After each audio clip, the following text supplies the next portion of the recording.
Africa unite. Honneur! Gloire, dignité, pouvoir. Vive l'Afrique unie et prospère. Vive la révolution! Monsieur le doyen du corps diplomatique, Excellences, Mesdames et Messieurs les ambassadeurs, représentants des organisations internationales et régionales accréditées au Mali, Mesdames et Messieurs les membres du corps consulaire, distingués collègues, Monsieur le secrétaire général du ministère des Affaires étrangères, Monsieur le chef de cabinet, Mesdames et Messieurs les chefs de service. Monsieur le doyen, je voudrais tout d'abord vous remercier d'avoir honoré l'invitation pour cette session d'échange d'informations, la première de cette année 2026. Comme le gouvernement s'y est engagé, nous privilégions toujours la communication directe avec l'ensemble des partenaires internationaux de notre pays, en toute transparence, mais aussi en toute franchise, de manière régulière et lorsque les circonstances particulières l'exigent. La présente rencontre s'inscrit, hélas, dans le cadre de circonstances particulières, je dirais même de circonstances tragiques. Comme vous l'avez déjà appris à travers les communiqués officiels du gouvernement, le Mali a été victime, le samedi 25 avril 2026, d'attaques terroristes complexes, coordonnées et planifiées avec des sponsors internes et externes contre plusieurs villes de notre pays. Ces attaques ont causé des victimes, civiles comme militaires, au nombre desquelles le regretté général d'armée Sadio Kamara, ministre d'État, ministre de la Défense et des anciens combattants, dont les circonstances de la disparition ont fait l'objet du communiqué en date du 26 avril 2026 du gouvernement de la transition. En sa mémoire et en la mémoire de toutes les victimes de ces attaques barbares et terroristes, je voudrais vous inviter à observer une minute de silence.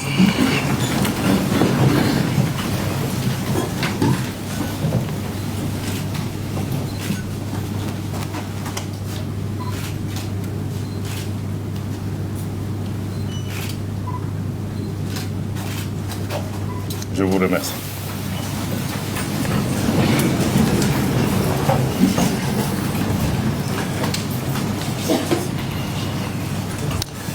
Le Mali, les Maliens, les Maliennes et les amis du Mali continuent de pleurer l'illustre disparu en la personne du général d'armée Sadio Kamara, dont la personnalité sans reproche, le parcours exemplaire, l'engagement patriotique et le sacrifice ultime en font désormais un héros national.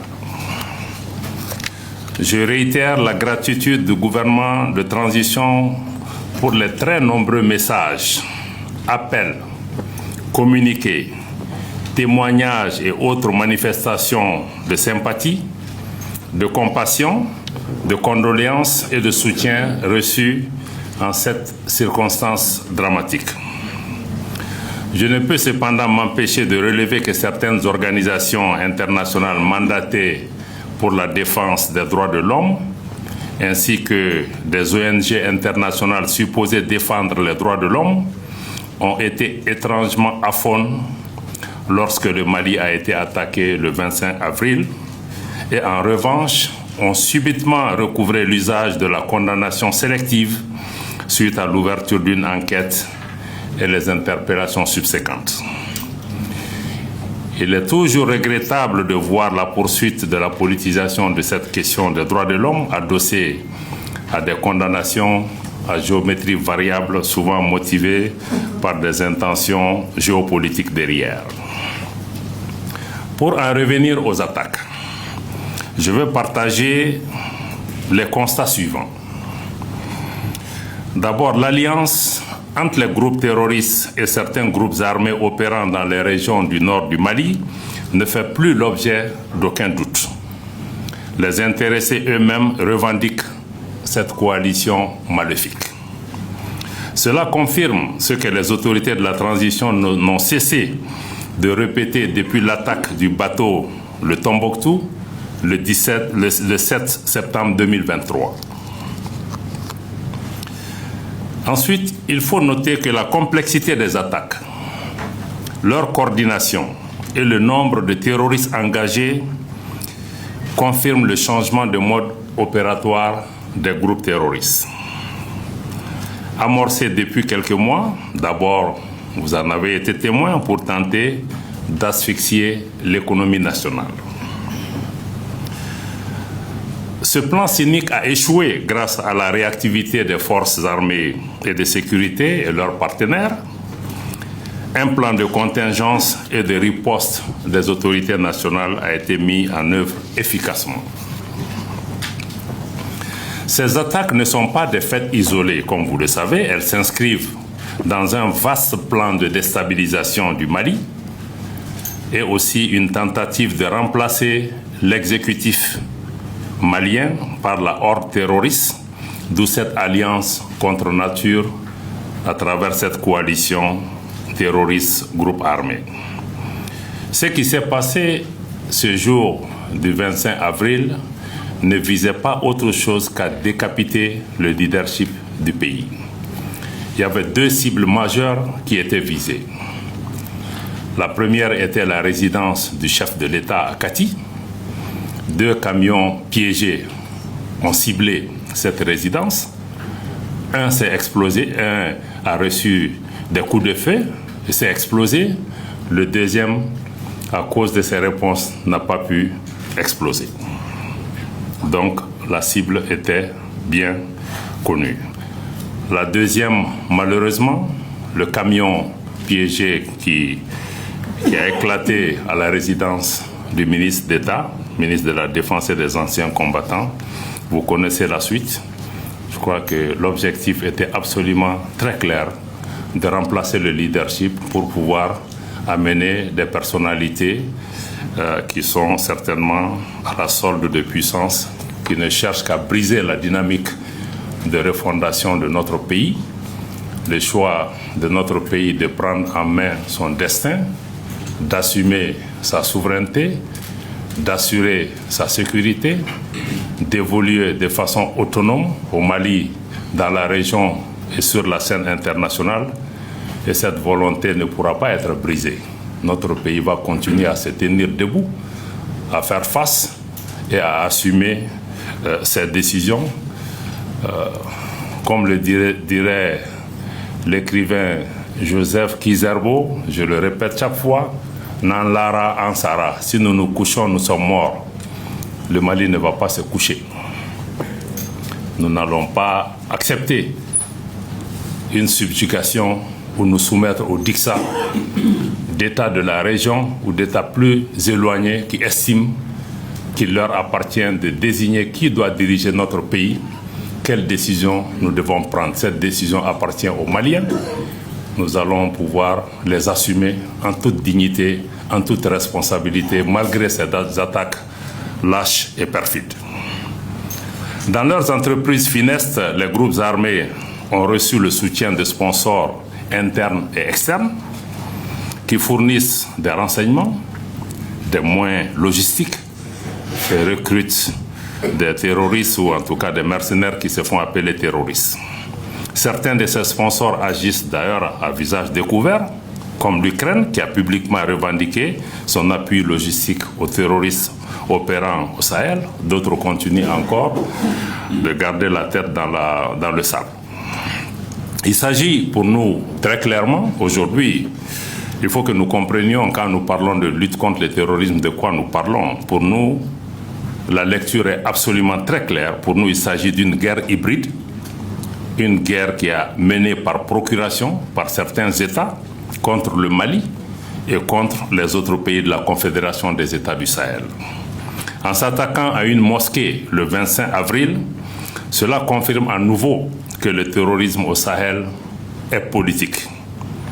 Il n'a rien d'idéologique ou de confessionnel.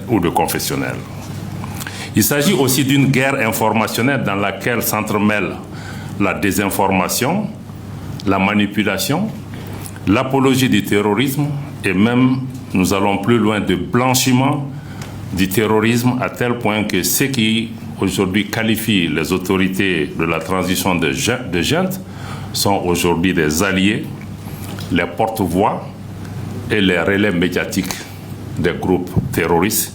Et vous suivez quotidiennement certains médias qui sont devenus aujourd'hui les porte-paroles clairs qui offrent les tribunes nécessaires à ces groupes terroristes sans qu'une voix soit élevée pour les appeler à la morale, à la raison et même au respect du droit. S'agissant de la réactivité de nos forces de défense et de sécurité, je rappelle que nous nous sommes engagés malgré nous dans une guerre asymétrique. Cela signifie qu'à la différence des conflits conventionnels, face aux forces armées maliennes, il n'y a pas d'ennemi clairement identifié.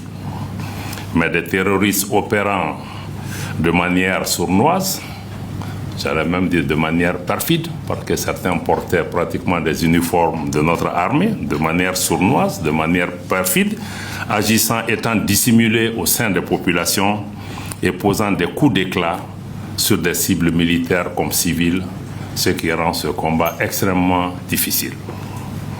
Cela nécessite une réponse adaptée à la menace que nos forces armées et de sécurité s'emploient à exercer au quotidien. Dans cette lutte contre le terrorisme, je réaffirme la très haute appréciation des plus hautes autorités de la transition, du gouvernement et du peuple malien pour tous les appuis et soutiens multiformes du Burkina Faso, du Niger dans le cadre de la Confédération des États du Sahel. Grâce à l'opérationnalisation de la force unifiée de l'AES, notre lutte commune contre le terrorisme porte ses fruits. Sans être fataliste, les attaques comme celle du 25 avril 2026 font malheureusement partie des différents scénarios de la guerre asymétrique. En dépit des actes posés et des victimes causées, le Mali ne reculera pas. Ne reculera pas dans sa détermination à éradiquer le terrorisme de notre territoire, de l'espace de l'AES, avec le concours du Burkina Faso, du Niger et d'autres partenaires, notamment la Fédération de Russie, dont je tiens à saluer l'action à nos côtés. Cette lutte dans laquelle la Confédération AES est engagée est menée pour la sécurité collective. J'allais dire pour notre sécurité collective, bien au-delà de la région du Sahel, si nous n'en avons pas encore pris conscience. Dans cette dynamique, la Confédération AES prend toute sa part et forme un rempart contre l'hydre terroriste. Bien évidemment, notre réponse n'est pas uniquement sécuritaire. Elle est holistique et intègre des dimensions politiques, des dimensions géopolitiques, des dimensions sociales, mais aussi des dimensions de développement. Toutefois, je dois clarifier que le gouvernement n'envisage pas de dialogue avec les groupes armés terroristes, sans foi ni loi, qui portent la responsabilité des événements tragiques que vivent nos populations depuis des années. L'ouverture du gouvernement du Mali au dialogue a été à plusieurs reprises affichée, notamment dans le cadre des Assises nationales de la refondation et également dans le cadre du dialogue intermalien. En s'incriminant davantage avec le JNIM affilié à Al-Qaïda, le FLA a librement choisi de prendre fait et cause pour un groupe extrémiste reconnu comme terroriste par l'Organisation des Nations Unies qu'il a inscrit le 4 octobre 2018 sur la liste des sanctions contre Daesh et Al-Qaïda, conformément à la résolution 2368-2017. Nous continuons d'accueillir des éléments terroristes repentis qui rejoignent le cadre républicain. Je voudrais aussi partager quelques mots d'assurance et de réassurance avec vous. Au nom du gouvernement du Mali, je rends un nouvel hommage appuyé à la résilience des populations maliennes, mais aussi à celle des invités du Mali qui vivent parmi nous et que vous représentez largement ici dans cette salle. Ne pas céder à la panique est la meilleure réponse à ces attaques lâches et barbares. Malgré la tentative de renversement des autorités, les institutions de la République restent fortes et la continuité institutionnelle sécuritaire est maintenue, voire renforcée, avec l'attribution des fonctions de ministre de la Défense au chef de l'État, qui constitutionnellement est le chef suprême des armées. La nomination du général Oumar Diarra, ancien chef d'état-major général des armées, aux côtés du chef de l'État, en qualité de ministre délégué, assure également la continuité institutionnelle. De manière opérationnelle, le nouveau chef d'état-major général des armées qui vient d'être nommé en Conseil des ministres est également un acte de confirmation de cette continuité institutionnelle, mais aussi de la continuité dans nos choix politiques et les réponses à apporter pour préserver la souveraineté du Mali, défendre son intégrité territoriale, quelles que soient les circonstances. Aucun Malien, aucun chef d'État, aucun gouvernement ne cédera une once de notre territoire. Nous défendrons notre pays, nous défendrons notre souveraineté. Une enquête a également été ouverte par le procureur de la République près le tribunal militaire de Bamako le 1er mai 2026 et les investigations menées rigoureusement ont permis d'identifier et d'appréhender des personnes civiles comme militaires liées à la planification, à la coordination et à l'exécution de ces attaques. C'est vous donner l'assurance que force restera à la justice pour faire son travail. Les mesures sont prises pour le renforcement et une adaptation de notre dispositif sécuritaire sur l'ensemble du territoire national. Ces attaques simultanées et odieuses n'ont fait que renforcer la combativité, la détermination et l'unité des Maliens autour de la préservation de nos institutions de la République, mais aussi de la confiance des Maliens en leurs forces armées et de sécurité. C'est le lieu pour moi de dénoncer les pays dont les médias servent de plateforme pour véhiculer les messages des terroristes. Pour ce qui concerne les missions diplomatiques et consulaires et les représentations d'organisations internationales, des effectifs supplémentaires de police ont été déployés. Les commissariats ont reçu des consignes pour renforcer les patrouilles autour des chancelleries. Je partagerai tout à l'heure avec vous les coordonnées du point focal du ministère de la Sécurité et de la Protection civile chargé de la coordination avec les missions diplomatiques et consulaires. Le gouvernement du Mali reste à l'écoute des attentes des missions diplomatiques et consulaires et des représentants des organisations internationales au Mali et nous sommes ouverts à entendre toute requête spécifique venant de vous. Nous comprenons l'obligation de protection et d'assistance aux ressortissants. Le gouvernement a exactement les mêmes obligations vis-à-vis des populations maliennes comme des invités du Mali que vous représentez. J'invite simplement les uns et les autres à considérer ce faisant l'impact négatif des interprétations de la teneur ou de la forme de certains de ces messages sur la situation sécuritaire nationale et sur le moral de nos concitoyens. En ce qui concerne notre desserte par les compagnies aériennes, je peux vous confirmer que les mesures de sécurisation renforcées de l'aéroport international président Modibo Keïta ont été prises et se poursuivent. Il n'y a aucune contrainte logistique opérationnelle à la desserte de Bamako par les compagnies aériennes et les livraisons de kérosène se poursuivent régulièrement. Je conclus à votre attention à tous par un message clair. Les forces armées et de sécurité poursuivent leur mission avec courage, professionnalisme et détermination. L'État du Mali est debout. L'État du Mali agit. L'État du Mali veille. Le Mali a certes été frappé.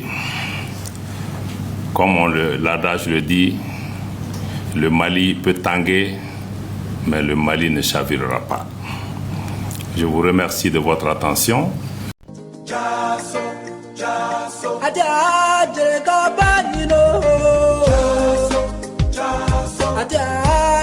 Gaba.